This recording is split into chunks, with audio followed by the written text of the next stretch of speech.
কিছু বুঝতে পারলেন বন্ধুরা? বুঝতে পারলেন না? আচ্ছা, ব্যাপারটা আমি বুঝিয়ে দিচ্ছি।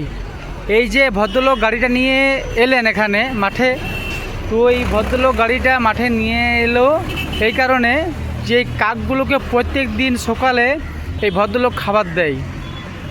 তো এই ভদ্রলোক যখনই গাড়ি নিয়ে মাঠে ঢুকবে তখনই কাকগুলো যেখানেই থাকুক না কেন সবাই এখানে এসে হাজির হয়ে যায়। তো গাড়িটা রেখে ভদ্রলোক জল আনতে গেলেন, জল নিয়ে আসবেন, আমি দেখাবো। তারপর দেখুন কাকগুলোকে খাবার দেবে, প্রতিদিন সকালে খাবার নিয়ে আসেন এই দাদা ভাইটা, এবং এই কাকগুলোকে খেতে দেয়। সেই ভালোবাসার টানে দেখুন এই কাকগুলো সব এসে গেছে, কিন্তু আরও অনেক কাক আছে, সব আসবে।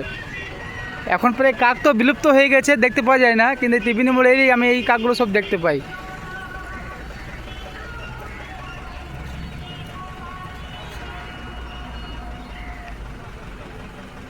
ভালোবাসা দিলে ভালোবাসা পাওয়া যায়, তার প্রমাণ হচ্ছে এই কাক আর এই দাদা ভাইটা।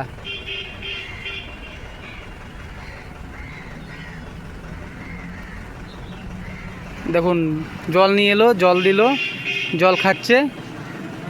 এবার দেখুন রুটি নিয়ে আসেন প্রত্যেকদিন সকালে, সেই রুটিগুলোকে টুকরো টুকরো করে এখানে ছড়াবে আর সমস্ত কাক খাবে।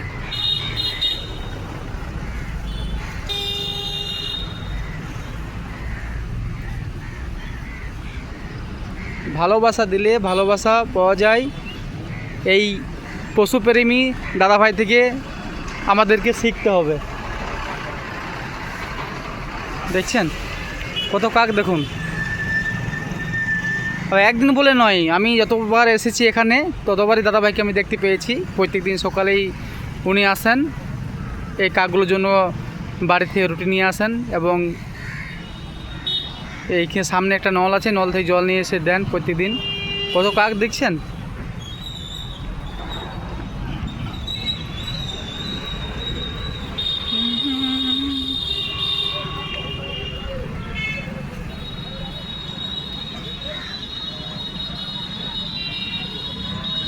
এটাই হলো ভালোবাসা।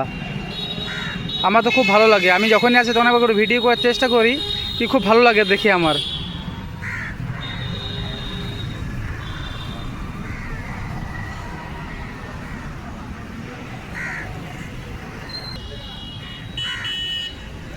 তাই সবাইকে বলবো যে এরকম যদি বাড়ির সামনাসামনি কুকুর পাখি দেখতে পান অবশ্যই সবাই একটু একটু করে খাবার দেওয়ার চেষ্টা করবেন।